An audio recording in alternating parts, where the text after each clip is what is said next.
आपका quadratic equation. हमने क्या बात की कि एक तरफ सारे के सारे वैल्यूज होते हैं और दूसरी तरफ इक्वल टू 0 होता है।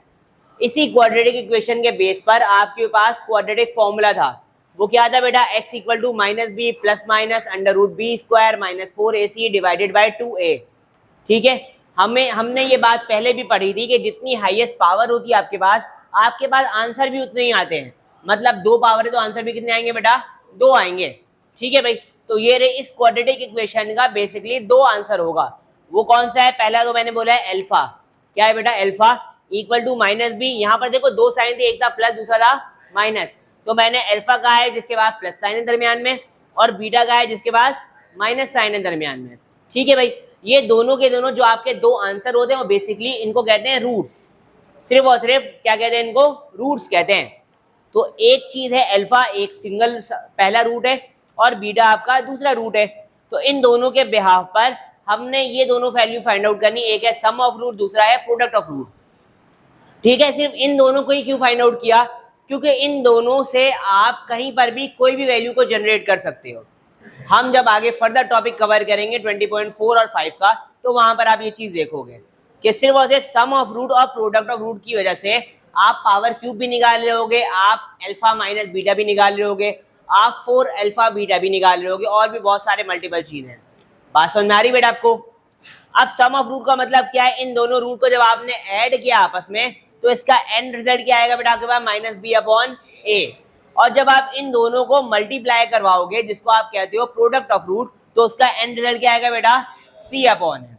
सही है भाई, तो आपके पास क्वेश्चन नंबर 1 में यही कहा गया कि find sum and product of root without solving. Without solving मतलब आपने बाय यूजिंग फॉर्मूला काम करना है। ठीक है भाई, अब एक बात, इतनी सारी बातें लिखने का मतलब क्या है कि सबसे पहली चीज आपके पास क्या होनी चाहिए, क्वाड्रेटिक इक्वेशन होनी चाहिए। क्योंकि ये जो ए बी और सी है ये बेसिकली क्वाड्रेटिक इक्वेशन के कोएफिशिएंट्स हैं। ए क्या है, वो नंबर जो एक्स स्क्वायर के साथ लिखा हुआ है, बी क्या है, वो नंबर जो एक्स के साथ लिखा हुआ है, और सी क्या है, वो नंबर जो कांस्टेंट है, मतलब जिसके साथ ना एक्स है और ना ही एक्स स्क्वायर। मेरी बात समझ में आ रही है आपको। अब जरा यहाँ बताओ, सबसे पहला काम आपने क्या करना है, माइनस बी अपॉन है, मतलब आपके पास कोएफिशिएंट ऑफ एक्स और कोएफिशिएंट ऑफ एक्स स्क्वायर होना चाहिए इसके लिए। तो हम तीनों की तीनों वैल्यूज फाइंड आउट कर लेते हैं पहली फुर्सत में। तो हम यहाँ पर लिख रहे हैं सॉल्यूशन। सबसे पहली चीज आपके पास यहाँ पर डाटा में क्या मौजूद है बेटा, हेयर। ए की वैल्यू किसके बराबर है बेटा, 1 के। हमने बात की ए क्या है, कोएफिशिएंट ऑफ एक्स स्क्वायर, मतलब एक्स स्क्वायर के साथ जो चीज लिखी हुई है, तो यहाँ पर एक्स स्क्वायर के साथ कुछ भी नहीं है तो क्या लिखा बेटा, 1। अगली चीज आपके पास है b which is equal to coefficient of x.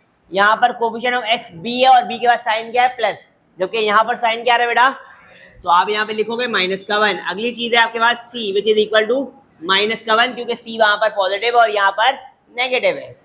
आपने निकाल लिया बेटा ये चीज। अब सिंपली आपने क्या करना है, फॉर्मूले में जाके पुट कर देना है। तो आप यहाँ लिखोगे बाय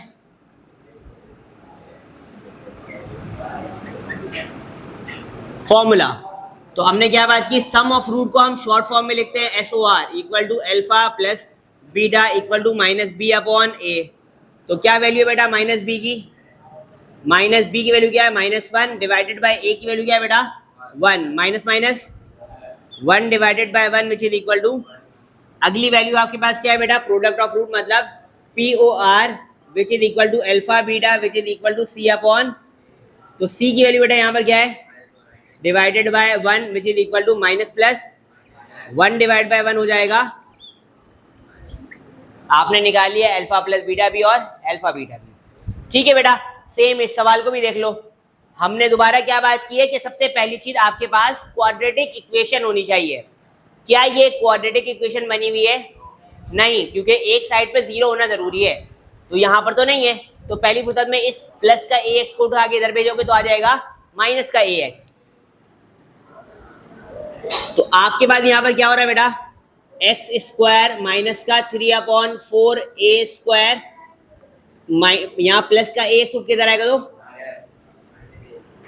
आपने एक तरफ 0 तो बना लिया, लेकिन ये चीज तरतीब में नहीं है, क्योंकि तरतीब में पहले x की पावर 2 आता है, उसके बाद x की पावर 1, उसके बाद कांस्टेंट नंबर। तो इसको तरतीब में करने के लिए एक्स स्क्वायर माइनस का ax और माइनस का 3/4 a स्क्वायर इक्वल टू 0।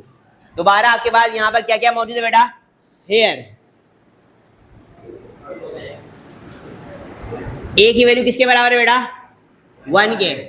हमने क्या बोला? ए हर वो चीज है जो एक्स स्क्वायर के साथ लिखी हुई है एक्स स्क्वायर के अलावा। बी हर वो चीज है जो एक्स के साथ लिखी हुई है एक्स के अलावा। तो यहाँ एक्स के साथ क्या लिखा बेटा? माइनस का ए। और सी क्या है बेटा आपके पास? अब एक और यहाँ पर मुश्किलात पेश आ रही है कि यहाँ पर भी ए लिखा गया और यहाँ पर भी, तो हम अपनी नोटेशन को कैपिटल लेटर में शिफ्ट कर लेते हैं। ठीक है भाई, तो ये बन जाएगा आपके पास कैपिटल ए, ये बन जाएगा कैपिटल बी, और फिर कैपिटल सी किसके बराबर होगा बेटा?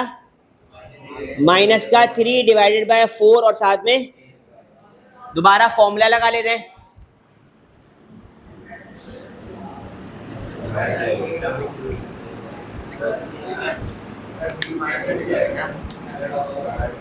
सही है बेटा, सम ऑफ रूट बराबर होता है अल्फा प्लस बीटा बराबर होता है minus b upon minus b की वैल्यू क्या आपके पास? अब देखो यहाँ पर हमने नोटेशन जब कैपिटल भी किया है ना, तो इसको भी कैपिटल करना है आपने। ठीक है, तो अब आपके पास इक्वल टू माइनस बी की वैल्यू क्या है बेटा? माइनस का ए डिवाइड बाय कैपिटल ए क्या है बेटा? माइनस माइनस, तो ये बन जाएगा आपके पास ए। सही है बेटा। अगली चीज है आपके पास product of root which is equal to alpha beta which is equal to C upon c की वैल्यू क्या है बेटा? माइनस 3 डिवाइडेड बाय 4, और साथ में ए स्क्वायर, और डिवाइड बाय ए की वैल्यू क्या है बेटा? यहाँ पर 1, और आपको पता कोई भी नंबर 1 से डिवाइड हो तो रिजल्ट वही आ जाता है। माइनस का 3 डिवाइडेड बाय 4, और साथ में आ गया ए स्क्वायर।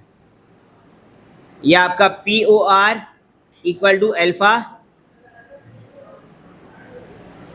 ठीक है बेटा, बस इतना छोटा सा काम करना है आपने हर सवाल में। ठीक है, सबसे पहला काम क्वाड्रेटिक इक्वेशन बनाना है, फिर ए बी सी की वैल्यू निकालनी है और फॉर्मूले में जाकर पुट कर देना है। पार्ट 1 में आपको क्या बोला जा रहा है क्वेश्चन नंबर 2 के, कि आपने m की वैल्यू निकालनी है, find the value of m। तो हम यहाँ पर लिखते हैं m बराबर है क्वेश्चन मार्क। सही है बेटा। अगली बात आपको क्या कही जा रही है कि आपके पास एक इक्वेशन गिवन है। क्या गिवन है बेटा? इक्वेशन में लिखा हुआ है आपके पास एक्स स्क्वायर प्लस का 3m माइनस का 7x प्लस का 5m इक्वल टू 0। सही है बेटा। उसके बाद आपको एक छोटी सी कंडीशन गिवन है।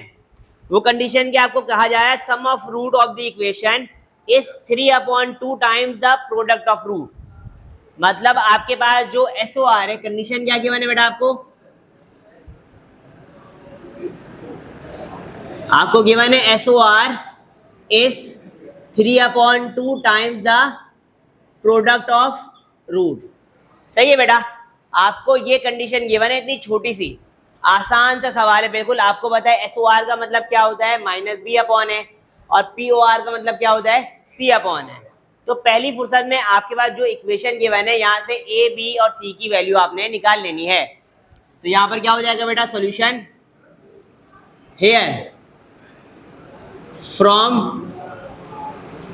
इक्वेशन। सही है। आपके पास इक्वेशन से क्या आ रहा है बेटा?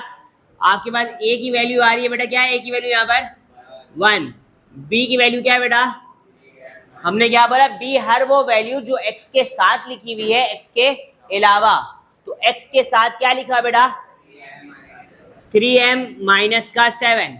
ठीक है बेटा। उसके बाद C की वैल्यू आपके पास क्या है बेटा? 5m, क्योंकि ये कांस्टेंट नंबर है। ठीक है बेटा। उसके बाद आपको कंडीशन क्या गिवन है? तो आप यहाँ लिखोगे अकॉर्डिंग टू कंडीशन। सही है भाई। कंडीशन क्या गिवन है आपको बेटा? आपको गिवन है SOR बराबर है 3/2 टाइम्स द POR। सही है बेटा। सम ऑफ रूट का मतलब क्या होता है? अभी आपने पढ़ा है माइनस बी अपॉन ए।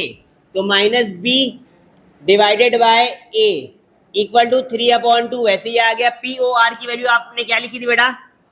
C upon. यहां तक बात समझ में आ रही है? आपको नजर आ रहा है इक्वल टू के दोनों तरफ कंप्लीटली सिंप्लीफाई हुआ कंडीशन है, कोई भी प्लस माइनस नहीं हो रहा। तो मतलब ये वाला डिवीजन वाला एलिमेंट इस वाले डिवीजन वाले से कैंसिल आउट हो सकता है। तो अब आपके पास कंडीशन क्या बच रही है बेटा? ये 2 यहाँ डिवाइड में किधर आएगा? तो सही है बेटा। वैल्यूज डाल दो। बी की वैल्यू क्या निकाली थी आपने यहाँ पर? बी की वैल्यू आपने क्या निकाली बेटा? -3m माइनस का 7 मल्टीप्लाई बाय क्या लिखा बेटा? 2 इक्वल टू 3। सी की वैल्यू क्या निकाली बेटा आपने? Multiply by 5m। अब यहाँ देखो 2 मल्टीप्लाई बाय -3m कितने बन जाएंगे ये? माइनस का 6m माइनस माइनस 2 7 जा 14 इक्वल टू 3 5 जा 15 और साथ में m। ठीक है बेटा, m वाले एलिमेंट्स को एक तरफ कर लो, जहां पर m के साथ बड़ी वैल्यू है वहां पर छोटी वाली को मूव करवा लो। यहाँ m के साथ -6 है, जबकि यहाँ पर m के साथ क्या लिखा बेटा? 15 मतलब बड़ी वैल्यू है, तो नेगेटिव वाला उठ के इधर आएगा तो पॉजिटिव। तो मतलब माइनस का सॉरी यहाँ पहले से मौजूद है 14 इक्वल टू यहाँ 15m पहले से था, -6m उठ के इधर आएगा तो सही है बेटा। यहाँ तक 15 और 6 कितने होते हैं बेटा? 21 मतलब 21m।